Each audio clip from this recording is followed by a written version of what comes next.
Vamos a presentar ahora a la doctora Victoria González de Ecuador. Ella es psicóloga con especialización en clínica de la Pontificia Universidad Católica del Ecuador, especialista superior en estudios psicoanalíticos, sociedad y cultura de la Universidad Andina Simón Bolívar, magíster en educación infantil y especial de la Universidad de Cádiz, de la Universidad Tecnológica Equinoccial, candidata doctoral en psicología, en línea de investigación Psicología de la Salud de la Pontificia Universidad Católica del Perú, miembro de la Sociedad Ecuatoriana de Cirugía Bariátrica y Metabólica y miembro de la International Federation for Surgery of Obesity and Metabolic Disorders, con el tema Intervención psicológica en la paciente con obesidad. Adelante y atrás, ¿sí? Bueno, muy buenas tardes. Le agradezco mucho por la invitación a la doctora Gervis. Gracias por la generosa presentación también. Se me ha pedido para hoy que hable respecto a la intervención en la paciente con obesidad. En ese sentido, les decía, no quise empezar abordando el tema de inicio, porque me parece que si no comprendemos bien cómo entendemos la psicología de la paciente obesa, qué sentido tiene esto, es complejo luego comprender cómo abordamos nosotros los psicólogos esta condición tan compleja. Entonces me he permitido empezar haciendo un breve resumen respecto de cómo entendemos los psicólogos a la obesidad, dando algunos datos respecto de los aspectos psicosociales de la paciente con obesidad. Y con eso hay, por supuesto, la psicodinámica, ¿no? Lo que está atrás del paciente obeso. Y finalmente, sí, entonces, poder entrar en lo que se me ha pedido exponer hoy.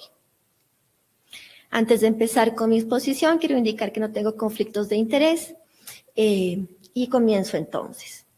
La primera cosa que es importante decir es que históricamente la obesidad ha sido un tema de múltiples interpretaciones.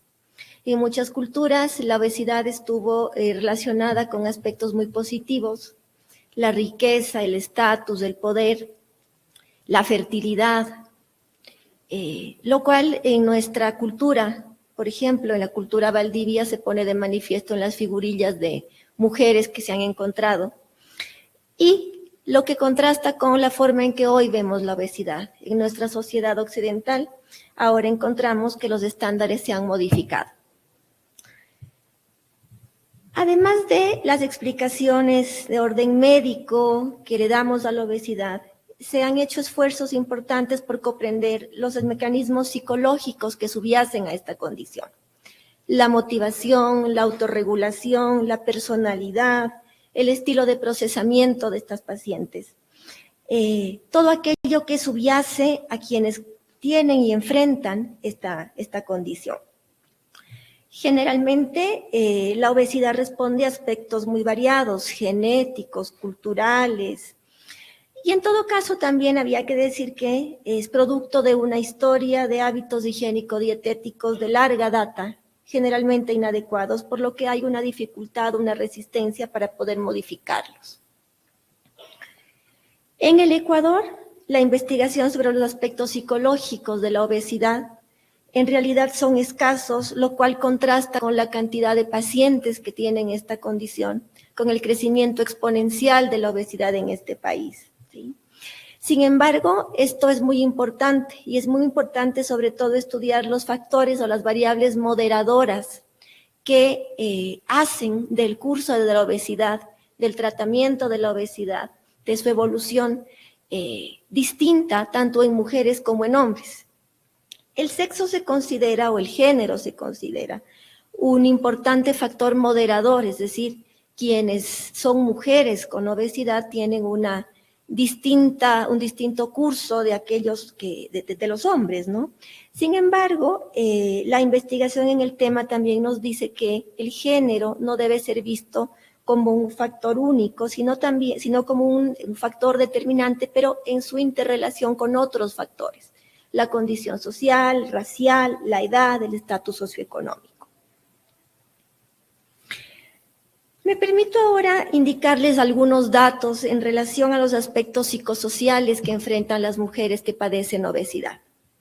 En primer término, se habla de que quienes son mujeres tienen un mayor impacto de historia de discriminación que los hombres con obesidad.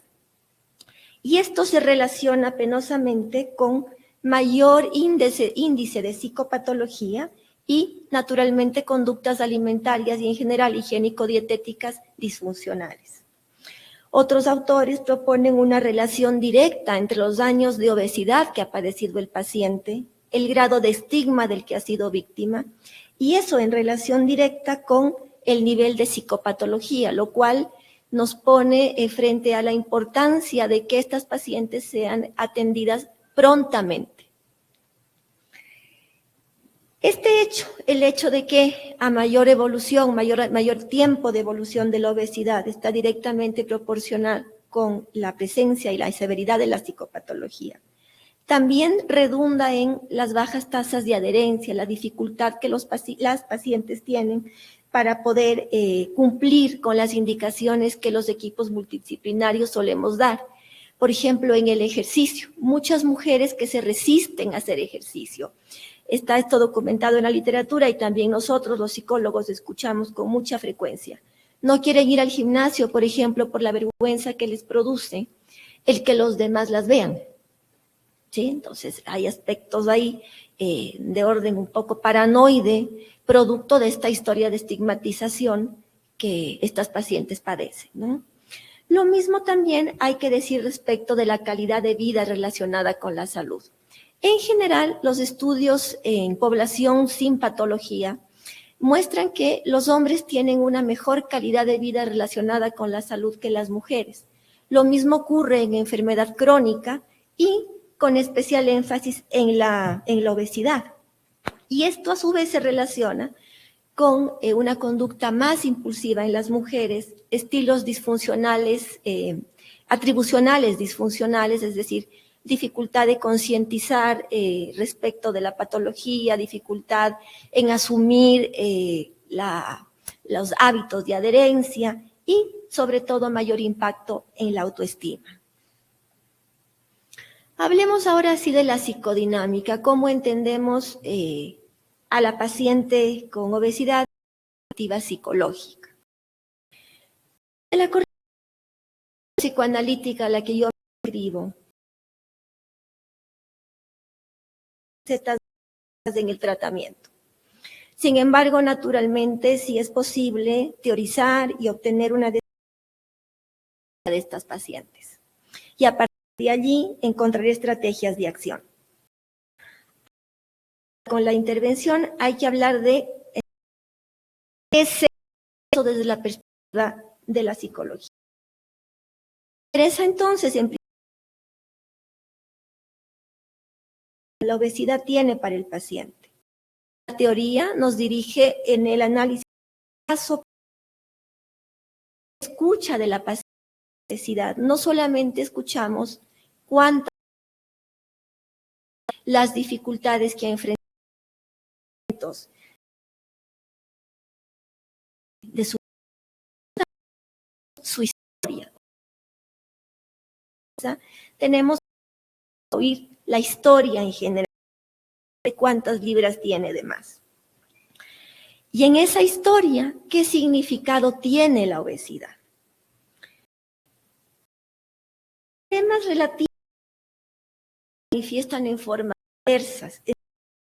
Se ha alterado esta relación natural de la persona y la ingesta. Muchas veces en el caso de los intentos de restringir la ingesta acaban provocando frustración, culpa y compensación. Desde el punto de vista, los familiares terminan una serie de hábitos complementarios a la condición de la paciente. Similar, encontramos, por ejemplo, de otros. Por lo tanto, eso contribuye a reforzar las dificultades. Se construye un estilo de vida así que mantienen funcionales. Los padres esconden la comida, estabilizan cuanto a las mujeres, pacientes, la obligan a hacer tratamiento, critican aquello que... Entonces, es como organizador de la interacción familiar. Habitualmente, en el ciclo familiar de una paciente, aparece un cuidador de algo así del paciente. Y claro, esto es una reacción de rechazo, de conflicto, de verdadera lucha entre miembros de la familia. Generalmente, que se hace cargo, un miembro de la familia, y que se corresponsabiliza de aquello que le ocurre al paciente. A la obesidad la podemos comprender como una alteración psicosocial. En la etiología intervienen una serie de determinantes psicológicos actuales, otros de orden regresivo.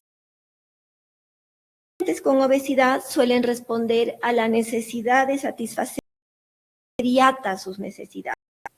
Generalmente no logran simbolizar, no logran distinguir esas necesidades.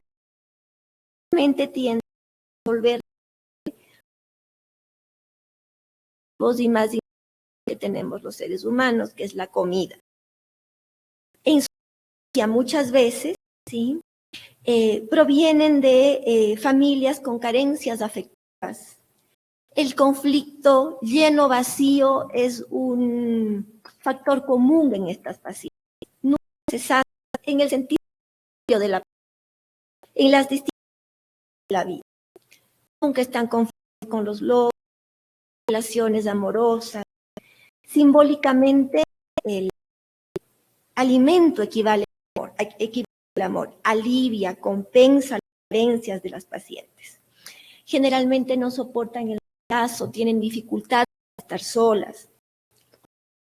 La obesidad para nosotros es una pantalla donde de alguna manera se proyectan los conflictos, como ven ustedes, a distinto nivel que tienen estas pacientes. Estas pacientes tienen otra dificultad. El estilo de pensamiento, el estilo cognitivo que tienen, lo llamamos estilo operacional o pensamiento operacional. Son pacientes con cierta esterilidad en la verbalización. Cuando se pregunta a las pacientes, por ejemplo, ¿con quién habla usted cuando se siente triste? ¿A quién cuenta sus problemas? Generalmente la respuesta es, no hablo con nadie. E incluso durante la psicoterapia, al inicio al menos, suele ser muy complejo que estas pacientes verbalicen, hagan catarsis, hablen, ¿sí? Otro aspecto del que padecen, si podemos decir así, es de una imagen alterada del cuerpo. La imagen corporal, entendida más allá de aquella percepción sensorial que tenemos cada cual sobre sí, sino como este componente importante de la identidad que es el cuerpo. Desde que el niño nace, parte de su identidad es el cuerpo. Y hay que pensar que el cuerpo de la paciente obesa ha sido blanco generalmente de burlas, discriminación, crítica, autocrítica. Y por lo tanto, eso lleva a que lo rechacen de manera importante y que muchas veces a esto subyazga un estado depresivo latente. Con estos antecedentes y con este intento de hacer una radiografía lo más genuina posible de qué es lo que a nivel psicodinámico ocurre con nuestras pacientes que padecen obesidad, paso entonces a la intervención. Trabajamos a distintos niveles. Como han podido ver, hemos hablado transversalmente de la paciente, de la familia. Por lo tanto, he dividido asimismo el protocolo, si queremos decir así, o los puntos de urgencia o los objetivos de la intervención. A nivel interpersonal, la prioridad y lo primero que hacemos cuando nos enfrentamos a una paciente con esta condición es lo que nosotros llamamos una buena alianza terapéutica. Si estamos hablando de que son pacientes a las que les cuesta verbalizar, con ciertos rasgos paranoides, lo primero es establecer una buena relación con la paciente, conseguir motivarle para el cambio, Por lo tanto, es imprescindible atender a qué objetivos tiene la paciente y respetarla en su singularidad. Si nosotros no aceptamos a la paciente, difícilmente la paciente se va a aceptar a sí misma. La segunda cosa es que debemos hacer una buena evaluación.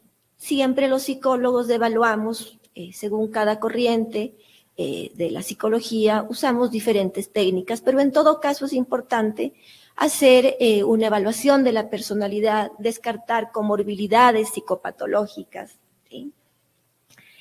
Otra cosa que es importante es procurar provocar en la paciente lo que nosotros llamamos insight sobre el problema. En términos más sencillos, hacer que haga conciencia de aquello que le pasa.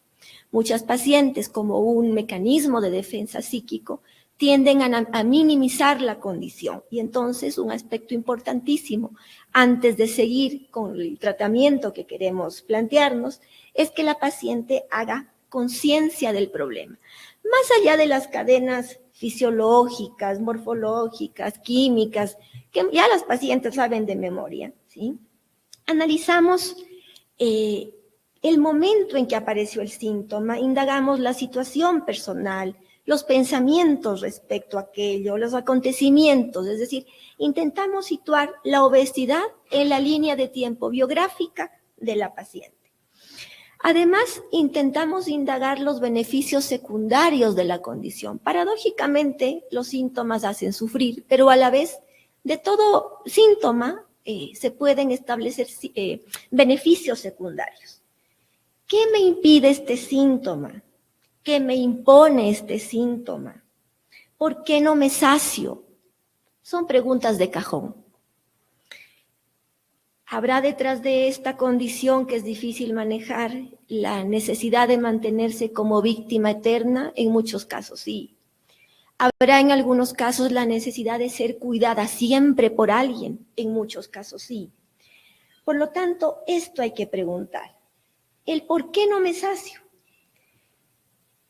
Y la respuesta, de manera genérica, podría ser que si el hambre de vida no se sacia con experiencias, esta hambre pasa al cuerpo y se manifiesta como hambre de comida. Y claro, es un hambre que no se puede saciar, ya que el vacío interior no se puede llenar con comida. El obeso va a lograr hacer insight, va a lograr mejorar, cuando, por ejemplo, logre concientizar aquello que su síntoma, entendiendo la obesidad como un síntoma de algo, le permita vivir, haga conciencia de aquello.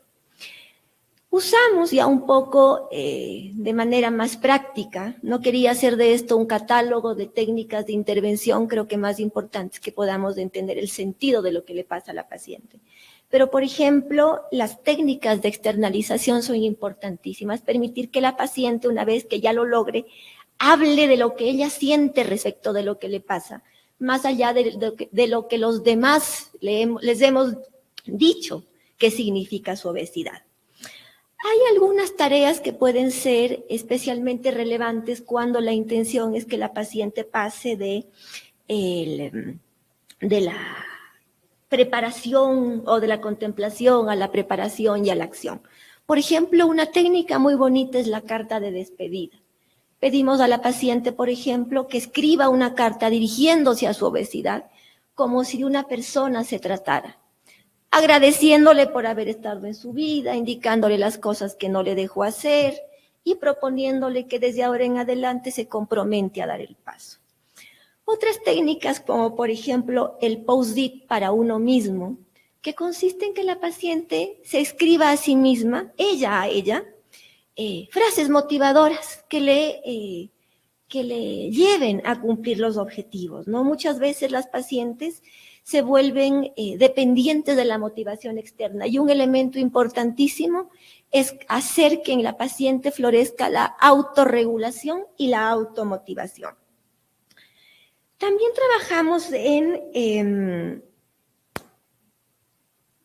intentar regularizar el horario, la agenda, la jornada de la paciente. Generalmente suelen tener una vida un poco caótica, desordenada, horarios de comida, horarios de sueño. Una simple agenda donde la paciente pueda poner allí sus horarios, para comer, los tiempos de ocio, el sueño, puede ser de mucha utilidad. Sabemos además que muchas veces hay gatilladores para el comer compulsivo, por ejemplo. Hay una técnica que es muy sencilla, cuyo acrónimo es HALT, que en inglés significa hungry, angry, lonely o tired. Hambrienta, enojada, sola o cansada. Y le animamos a que cuando tenga el impulso de comer, intente descubrir en sí misma, en ella misma, qué sentimiento está teniendo y que intente responder de manera más compensada a aquello que está sintiendo.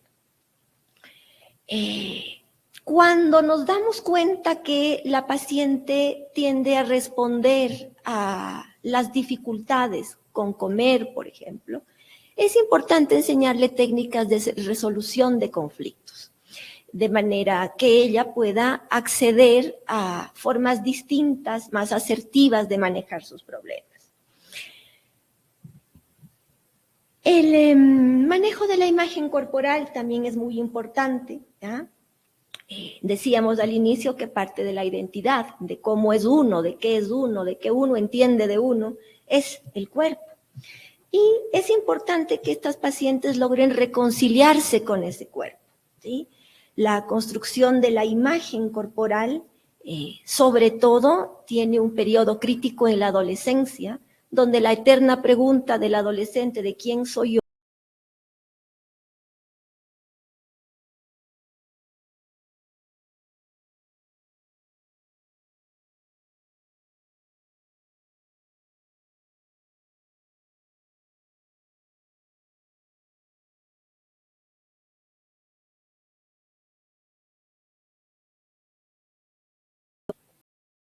promover en la paciente que pueda hablar de ese cuerpo, desde la perspectiva de la salud, de otros valores, su inteligencia, su valentía.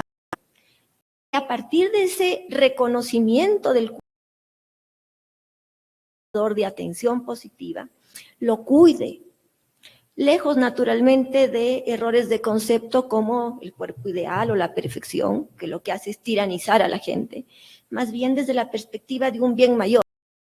No podemos decir que la paciente pase de ser esclava de su obesidad, esclava de ser gorda, de ser delgada, perdón. Entonces, promovemos esta afiliación con el cuerpo, pero desde una perspectiva de salud, del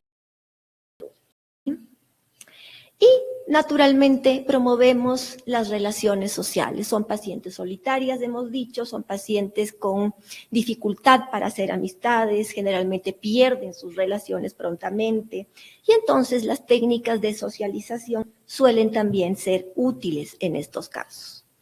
A nivel familiar, desmitificar la obesidad. En la charla anterior la doctora hablaba de que la familia culpabiliza. Hablar sobre eso en familia es importantísimo. El exceso de soporte social es tan grave como el defecto. Hay familias donde hay deficiencia de soporte social, lo cual es negativo, pero también hay otras donde el exceso de soporte social ahoga a las pacientes. Hablar de eso es importante, hablar de que la motivación a la paciente tiene que hacerse desde la serenidad, no intentando entrar en una lucha entre los miembros de la familia.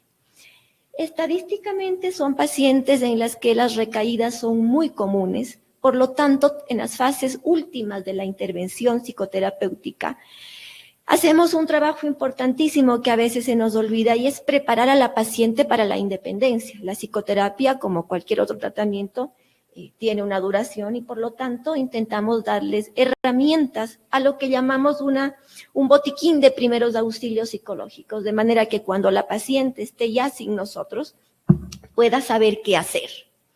Nunca trabajamos solos, la interdisciplinaridad es para nosotros un aspecto importantísimo. El trabajo en solitario no logra buenos resultados. A la hora de trabajar nos contactamos con el equipo médico de la paciente, el nutricionista, el médico internista, el endocrinólogo, En muchas ocasiones también es importante un deportólogo y naturalmente la interconsulta psiquiátrica en muchos casos, ¿no? Hemos hablado aquí de las evidentes desventajas de ser mujer con obesidad. Sin embargo, también tenemos algunas cosas a favor. Se conoce que las mujeres, pese a todas estas dificultades, son mejores pacientes que los varones. Pese a la desigualdad de género, por ejemplo, en la división de roles, pese a que sabemos que las mujeres tienen hábitos de sueño peores causados porque tienen mucho que hacer, ¿ah? No tienen tiempo para comer sentadas por los niños, el trabajo, se adhieren mejor a los tratamientos, cumplen más con las citas de seguimiento, tienen mayor percepción de los beneficios que los tratamientos traen. Pero esto, ¿ya?, lo podemos utilizar en bien si preparamos informando bien a la paciente. Una paciente bien informada va a favorecerse de esto que estamos viendo aquí.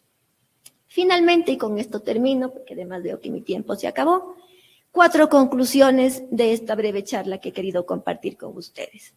La primera cosa, que el impacto y la severidad que la obesidad tiene sobre la salud mental es más evidente en las mujeres, que parecería un grupo más vulnerable a las consecuencias psicosociales de esta condición. La tendencia actual propone un abordaje de los tratamientos centrados en la persona y no en la enfermedad, y plantea que para lograrla debería conocerse qué piensa la paciente, cuáles son sus preferencias, sus metas y, en definitiva, cómo es su realidad, pues todo ello subyace a las decisiones que toma para enfrentar su condición médica. El soporte social tiene un papel potencializador en el fomento de las creencias y actitudes más funcionales, lo que redunda en el éxito del tratamiento. Esto implica que el equipo multidisciplinario debe identificar con más cuidado a quienes por diversas razones carecen de fuentes de apoyo social. Concretamente, en la obesidad se reconoce que la educación de la paciente por sí sola es insuficiente para promover el cambio de conducta, por lo que se requiere incluir a la familia, a las personas significativas, así como a toda la comunidad. Esto es lo que había preparado para ustedes. Les agradezco enormemente su atención. No sé si agradecemos a la doctora preguntar. Victoria González. No sé si tenemos preguntas desde el auditorio. Yo sí tengo una pregunta, doc.